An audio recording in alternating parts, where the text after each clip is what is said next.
When Nora Vane was 34 years old, she stood at the edge of the Callowell River, with $11.40 sewn into the hem of her coat, a canvas satchel on her back, and a copper-colored hound named Wren, pressed warm against her knee.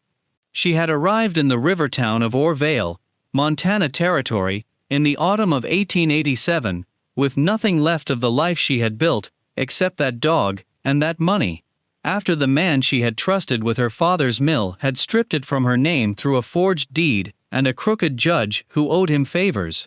The auctioneers were selling off parcels that morning along the water: lumber claims, a broken press, 3 milk cows, a rusted plow, and at the very end of the list, almost as an afterthought, the auctioneer read out, one derelict river ferry, hull intact but listing, with a locked passenger cabin no one had opened in 30 years, the whole sorry arrangement going to any fool willing to haul it from the bank.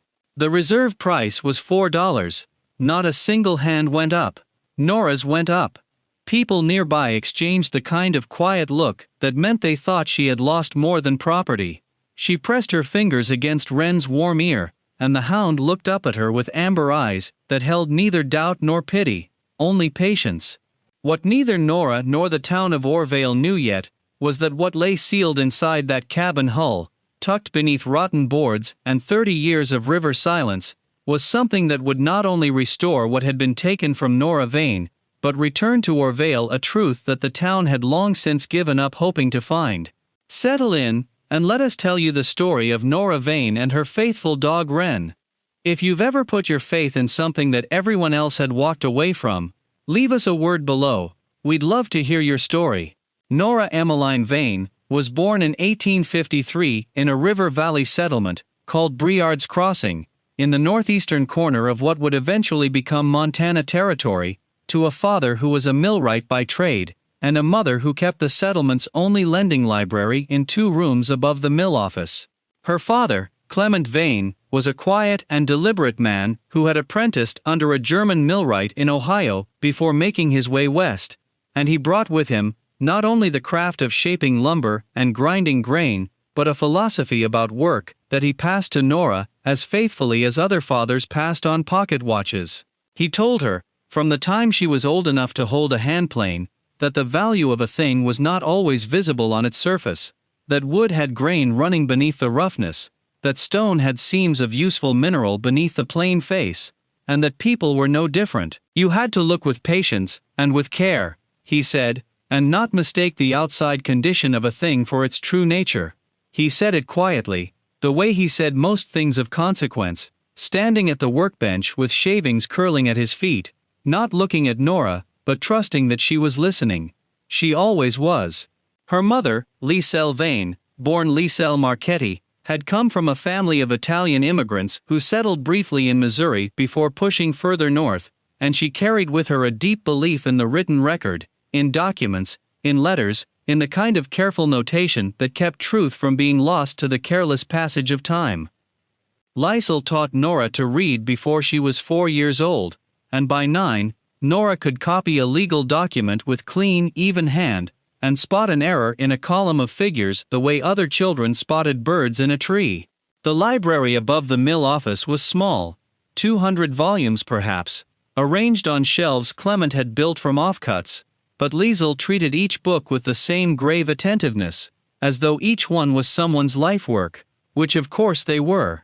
She showed Nora how to log a new acquisition, how to note a loan, how to repair a damaged spine with care and patience. Records, she told her daughter, are how the living speak to the people who will come after them. We keep them so that truth survives us. These 2 inheritances, her father's patience with hidden value, her mother's precision with written truth, would matter more to Nora than she could have guessed when she was a child running barefoot along the river's edge in summer, trailing her fingers in the cold current, while her father's mill wheel turned and groaned in the channel behind her. They were not lessons she could have seen the use of then, in the way that children rarely see the use of what they are given. They were simply the texture of her days, the way water is the texture of a river town's life, present everywhere, taken for granted, essential in ways you only understand fully when you have been without it.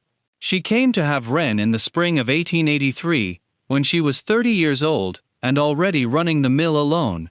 Her parents 4 years gone, her mother first from a fever, and her father the following winter from the grief that followed. A trapper had come through Briard's Crossing with a litter of hound pups in a crate on the back of his mule, intending to sell them in the larger settlement to the south, but one of the pups, copper red, with a darker saddle across her back and ears like velvet, had escaped the crate during the night, and wedged herself under the steps of the mill office, where she sat trembling in the cold morning, with enormous amber eyes fixed on the door. Nora had found her when she went out to unlock the office at first light, and the pup had put her small nose directly against Nora's boot, and then looked up with an expression of such composed and total certainty, that Nora had the distinct impression the dog had simply decided, without any discussion required, that she would be staying. The trapper accepted $2 for her, surprised at the price she was willing to pay, and departed south with the rest of his litter. Nora named her Wren for the small brown birds her mother had loved. Quick and unremarkable to the eye, her mother used to say, but listen to what they carry inside them. For 4 years Nora and Wren ran the mill together. The dog curled beneath the desk when Nora worked the ledgers, ranging ahead on the path when they walked the timber tracks, sitting with her chin on the windowsill in the evenings, while Nora read by lamplight. They had developed between them the kind of easy understanding that comes not from training but from sustained attention. Wren knew the sound of Nora's pencil stopping before an entry she was uncertain about, and would raise her head to look at her, and sometimes that was enough to shake loose the answer. Nora knew the difference between Wren's alert stillness, which meant something worth noticing, and her watchful stillness, which meant she was simply keeping Nora company in her thoughts. They were, by any measure, sufficient to each other. The mill was modest but solvent. Nora had a reputation in Briard's Crossing for honest dealings and careful work, and she had built a small reserve of savings that she kept documented in her mother's meticulous way. Every transaction dated, witnessed where possible, copied twice and stored separately. She had thought, in those 4 years, that she was building something that would last. She was wrong, and it took a man named Aldous Preem only 14 months to dismantle what she had spent 4 years constructing, and what her father had spent 20 years before that building from raw timber and faith. Preem arrived in Briard's Crossing in the spring of 1886, as a land agent and attorney, smooth-spoken and well-dressed in the way that made certain settlements extend a trust they hadn't yet earned. He presented himself as interested in investing in the valley's timber operations, and he came with letters of introduction from men whose names Nora didn't know, but whose stationery looked credible. She should have trusted the way Wren watched him. The hound never growled, never showed aggression, but from the first time Preem stepped into the mill office, she positioned herself between him and Nora, and did not move from that position during his visits. She watched him the entire time he was in the room, and when he left, she stayed at the door he had used for several minutes, nose at the crack, reading the air he had moved through. Nora had noted it. She had not acted on it, to her lasting regret. Preem's method was legal in its surface, and rotten at its core. He proposed a partnership arrangement, taking on management of the mill's distribution contracts, while Nora focused on the mechanical operations, and he had documents prepared. Documents that looked, to an eye not as careful as her mother had trained hers to be, like partnership agreements, but that were in fact, beneath the language she had checked, encumbered by a secondary clause she had not seen, because Preem had substituted pages between her reading and her signing in a way she did not discover until it was too late. The substituted clause, combined with a deed correction filed with a territorial judge named Rutherford Cray who owed Preem money from a card game the previous winter, transferred controlling interest in the mill property from Nora's name to Preem's. By the time Nora understood what had happened, by the time she had gone through every document 3 times, her hands very steady, and her chest very tight, Preem had sold the mill to a lumber concern out of Helena, and departed Briard's Crossing with the proceeds. Judge Cray ruled against her petition. She had no money left for the territorial court above him.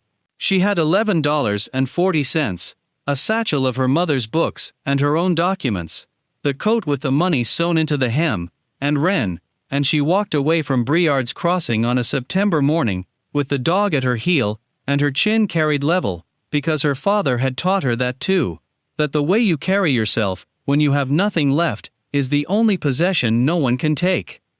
She came to Orvale by way of a mail coach that traveled 3 days south along the river road, arriving in a town she had never visited, knowing no one, with the auction already posted on the board outside the general store. She had read it the way her mother had taught her to read everything, carefully, completely, including the parts that seemed like footnotes. The locked ferry cabin had caught her eye, not because it seemed promising, but because it seemed forgotten, and Nora Vane had learned something important about forgotten things. The Callow River Ferry had been a working crossing in the 1850s, when Orvale was younger, and the road bridge further south had not yet been built. It had served for roughly a decade before the bridge rendered it obsolete, and it had been tied to the bank and left there by its last owner, a riverman named Caspar Aldgate, who had died without heirs in 1857. The cabin on the upper deck had been locked when Aldgate died. Locked, as the oldest residents of Orvale would tell you with a shrug, because Aldgate was the kind of man who locked things, and in 30 years, no one had bothered to force it. The ferry had become part of the riverbank's scenery, slowly silvering in the weather, listing slightly to the port side as the hull settled into the mud, its cabin door carrying a padlock that had gone orange with rust. Children dared each other to touch the lock. Adults walked past it without looking. The town had simply decided, the way towns sometimes decide about inconvenient mysteries, that there was nothing worth finding inside. Nora paid her $4 to the auctioneer, and received a bill of sale, and a rusted key that had been found in Aldgate's coat pocket at his death, and kept in the township's lost property drawer ever since, tucked in a paper envelope with his name on it, in faded brown ink. She walked down to the bank with Wren beside her, both of them standing on the soft mud at the water's edge, looking up at the weathered hull. The wood had gone the color of old bone in some places, and silver gray in others, and the cabin door was dark with accumulated seasons of rain and ice and sun. The ferry was perhaps 40 feet long, flat-bottomed river design, the cabin a small structure at the center of the upper deck with a single door and 2 shuttered windows whose hinges had bled rust stains down the boards below them. The listing made the deck angle slightly, but the hull below the waterline appeared intact. There was no visible waterlogging, no collapse of the planking. It had been well built, whatever else Aldgate had been, and 30 years of neglect had aged it, but not defeated it. Wren stepped aboard first, the way she always did in new places, moving ahead with her nose low, and her tail at a businesslike middle height, not alarmed but attentive. She walked the full length of the deck in both directions, pausing at the stern to smell the river, and the mud below, circling back along the port rail with her nose reading the wood at each step. Then she went directly to the cabin door, and stood before it with her nose pressed to the narrow gap between the door and its frame, the thin line of dark air that breathed out from 30 years of sealed interior. She did not scratch at the door, she did not whine. She simply held her nose there, and breathed in long slow pulls, the way Nora had seen her do in the timber tracks when she caught a scent that interested her deeply, patient and deliberate, receiving information in the careful way Nora's father had taught Nora to look at rough lumber. "What is it, girl?" Nora asked, though she didn't expect an answer beyond what Wren was already giving her, which was the most honest kind of answer, a body committed entirely to a single point of attention. Nora fitted the rusted key to the padlock, and was surprised when it turned, stiffly and with protest, but turned. The lock fell open with a dull clank and swung on its shackle. The door, swollen in its frame by decades of river damp, required her shoulder, and then her full weight, before it released, and when it did, it came open all at once with a sound like a held breath being let go, and the smell that came out was old wood and river mud and something else underneath. Something dry, and papery and familiar, so familiar, that Nora stood still in the doorway for a long moment, simply breathing it, before she understood what it reminded her of. Her mother's lending library. Old paper. Kept documents. Preserved words. The cabin was small, perhaps 8 feet by 10, and what it held was not treasure in any glittering or dramatic sense. There were shelves built into the walls, and on the shelves were tin boxes. 8 of them, each sealed with a simple latch, their surfaces dusty and river damp spotted, but clearly intact, clearly sealed with intention. A small desk was fixed to the starboard wall, bolted to the floor against the river's motion, its surface clear except for a single ledger book, whose cover had swollen with the moisture of 30 years, but whose pages, when Nora carefully opened it with steady hands, were largely and in many places entirely legible. And on the floor beneath the desk, in a wooden crate that had been wedged into the corner with deliberate firmness, was something Nora did not immediately understand. A collection of rolled documents, each one tied with a strip of oilcloth cord, and sealed further inside a waxed canvas wrap that had protected them against the moisture with remarkable success. They were bundled tightly, perhaps 40 rolls in the crate, and the first one Nora unwrapped, sitting cross-legged on the cabin floor in the thin autumn light filtering through the shuttered windows, while Wren lay with her head resting warm and heavy in Nora's lap, was a property deed. Not just any deed. A deed for a parcel of land in Orvale Township, dated 1854, made out to a man named Elias Crowder, and beneath the formal language of the transfer, was a notation in the recording hand, a note that the deed had been paid in full, and registered in the office of Caspar Aldgate, notary of record, Orvale Township. Nora sat with the document in her hands, and felt the world reorganize itself quietly around her. She looked down at Wren, who raised her amber eyes from Nora's lap, calm and certain, as if she had known this was here, and had only been waiting for Nora to open the right door. Aldgate had not been merely a riverman. He had been the township's notary, its keeper of official records, and when he died without heirs, and without warning, those records had gone with him into this locked room. 30 years silent, while the town carried its questions, and its disputes, and its unresolved histories, without the documents that could have answered them. Nora worked through the rest of that day, and into the evening, by the light of a lantern she purchased from the general store, sitting on the slanted deck of the ferry with Wren warm and steady against her side, carefully opening each document roll, and reading what was inside with the full, careful attention her mother had trained in her. The tin boxes, when she opened them with a bent hairpin in place of a key, held paper money, not a great fortune, but significant, amounts recorded against names in the ledger, deposits held in trust from land transactions that Aldgate had been managing at the time of his death, sealed against loss, with the same care he had given everything in this room. The money had been sitting in those sealed tins for 3 decades, waiting. The ledger recorded every transaction with the precision of a man who had taken his office not as a position, but as a calling. And the rolled documents, Nora counted 43 of them by the end of the evening, her lamp burning low, and the river moving dark and cold below the hull, were original deeds, title records, survey certificates, and contested boundary notations for properties throughout Orvale and the surrounding valley. Records that the township had assumed lost forever, when Aldgate died before he could tell anyone where he kept his official files. She was so absorbed in what she was reading, that she almost missed the moment when Wren lifted her head from the deck, turned toward the portside railing, and stood with her ears fully forward, looking toward the bank. Nora looked up. A man was standing on the riverbank in the last of the evening light, watching the ferry with a stillness that was not patience, but calculation. Nora had seen that kind of stillness before, on Aldous Preem's face in the early days, before she understood what he was, and she recognized it with the clarity of someone who has been educated by a painful lesson well learned. His name, she would discover the next morning, when she went to the general store and introduced herself to the woman behind the counter, was Harlan Goss, and he owned the largest landholding in Orvale, 3,000 acres of valley floor that his father had purchased in the 1860s, running cattle, and cutting timber, and sitting on the town council with the comfortable authority of a man who had made himself necessary to a community over enough decades that his necessity had become indistinguishable, to most people, from his right. He came to the ferry the following morning with 2 of his hands behind him, and a manner that mixed cordiality with menace, in the precise ratio that powerful men in small towns had perfected over generations. He told Nora that the documents she had found were public property, and ought to be turned over to the township office, which he chaired, he mentioned without emphasis, for proper handling. He told her that the money in the tin boxes was unclaimed estate property, and belonged to the territorial government.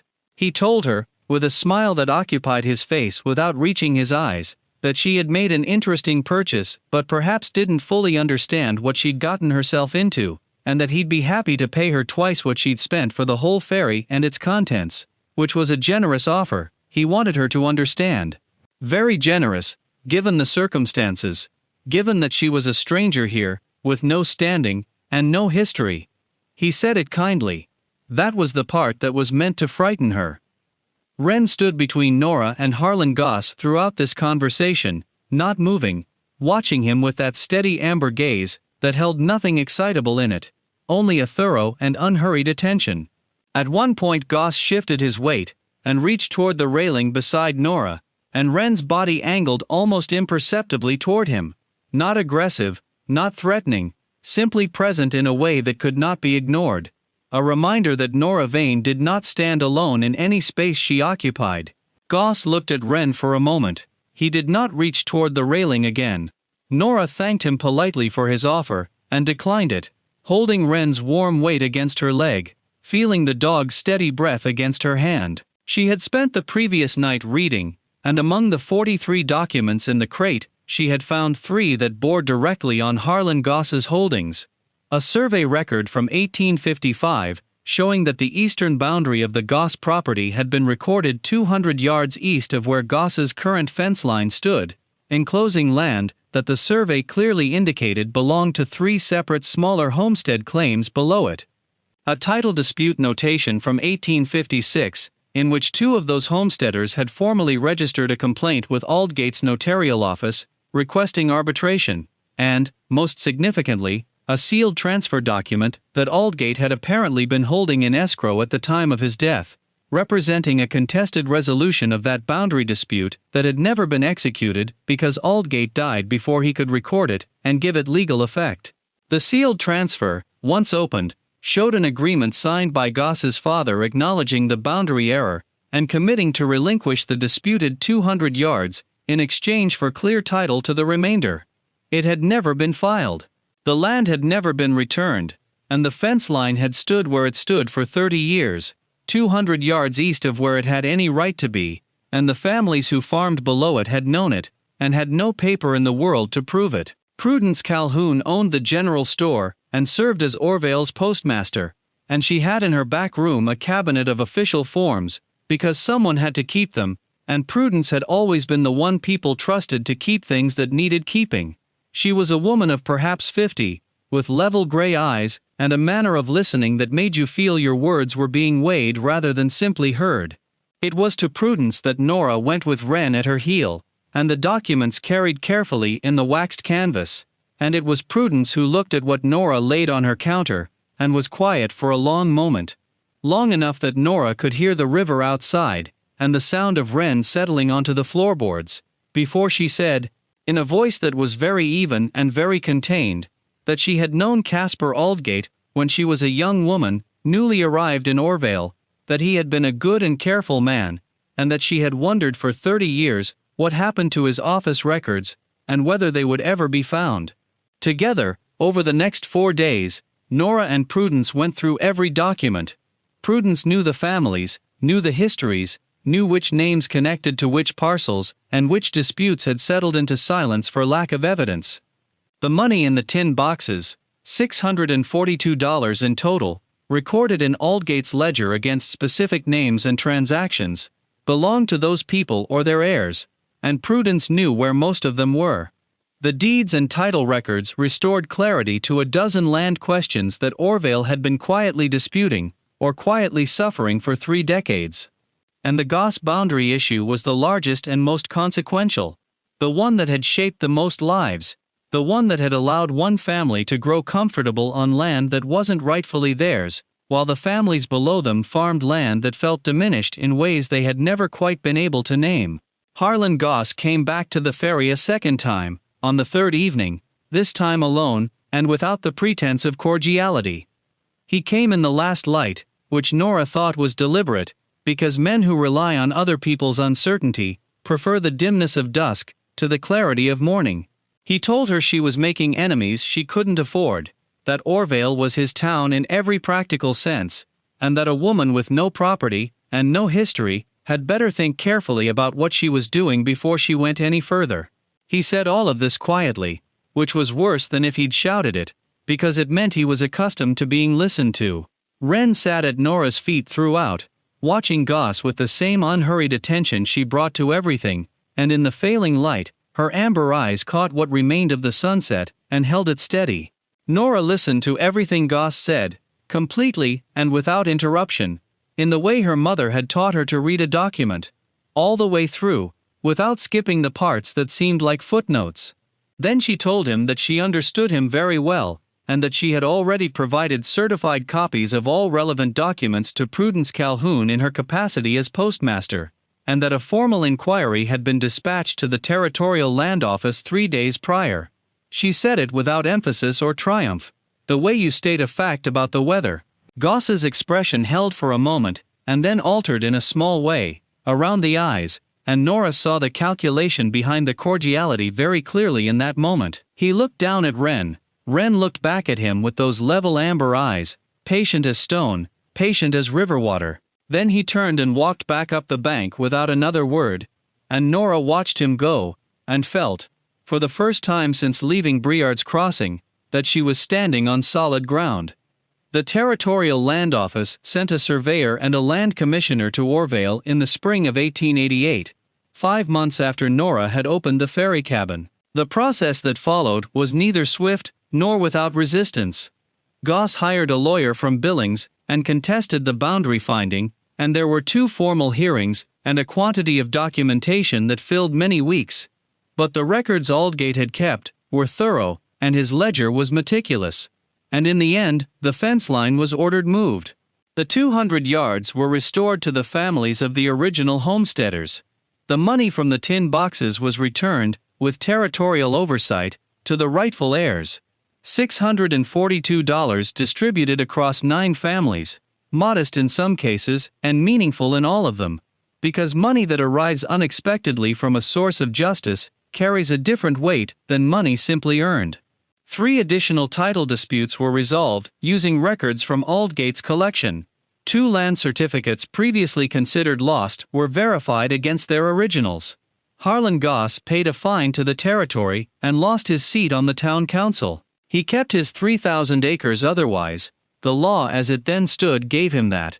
But he kept them diminished, in the way that men publicly shown to have benefited from a hidden wrong are diminished in ways that money and land alone cannot repair. He sold out 3 years later, and moved to a city where no one knew his history, which is perhaps the only mercy the story affords him, and perhaps not quite a mercy either. Nora stayed. Prudence arranged for the township to formally recognize the Aldgate records as Orvale's official archive, which meant they needed to be housed and organized and maintained by someone who understood both documents and their meaning. And Prudence told Nora, with the directness of a woman who does not waste words on negotiations she has already concluded, that there was a position in that work if Nora wanted it, and a room above the store available at a fair rent. Nora said yes to both. On the same evening she was asked, sitting at Prudence's counter with Wren at her feet, and a cup of bitter coffee going cold in her hands, while the Callowell River moved outside the window in the darkness, carrying its cold water south. She brought Wren into the room above the store on a cold evening in late November, and the hound investigated every corner with thorough and systematic professionalism before choosing the spot beside the heating stove and settling there with a long sigh that Nora could only interpret as settled satisfaction. The room had a window that looked east over the river, and on clear mornings you could see the ferry hull from it, still listing gently at its mooring, no longer locked, no longer silent, its cabin door standing open to the river air, like a man who has finally said what he has needed to say for a very long time. We have come a long way together in this story, from that September morning on the Callowell bank, where a woman with $11 and a copper hound raised her hand for something no one else would have, to the quiet room above the store, where Nora Vane set down her satchel and began, slowly and without ceremony, to make herself a home.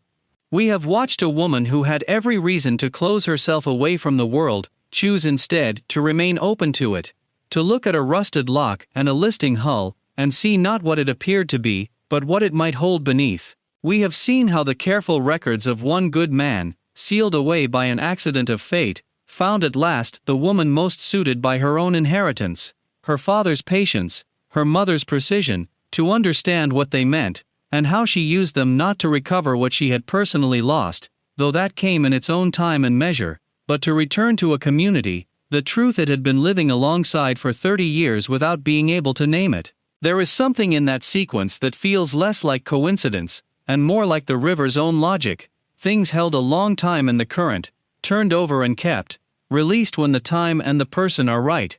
Wren spent 12 more years beside Nora in Orvale, growing grey around the muzzle, and slower on cold mornings, but never losing that quality of absolute attention she had brought to every space she entered.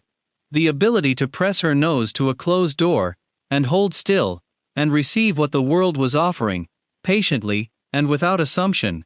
She died in the spring of 1900, on the hearthrug she had claimed on her first November evening in the room above the store, and Nora buried her on the riverbank in a spot where the morning light arrived early, and stayed long, and planted a cedar above the grave that grew in time to be a landmark. And Nora, she kept the archive for 21 years, until her own hands grew stiff with the weather, and she trained a young man from the settlement school to take the work from her.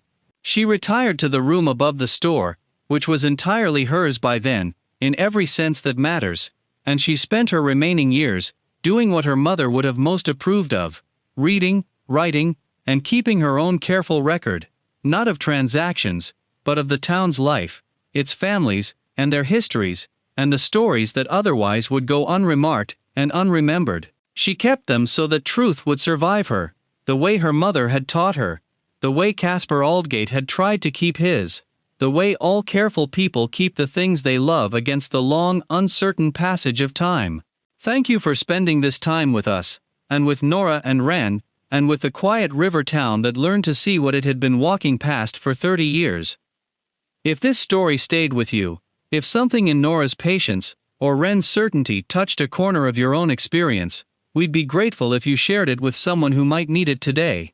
Stories about overlooked things finding their true value, about patient truth, outlasting comfortable lies, about a faithful companion who walks ahead into the unknown places, and stands at the door until we are ready to open it. They travel well, and they tend to arrive at exactly the right moment. We have one question to leave you with. Is there something in your own life, a forgotten skill, a locked-away hope, a place or person or purpose written off too soon, that might be worth a second, more patient look? We'd love to hear your answer below. Until next time, stay close.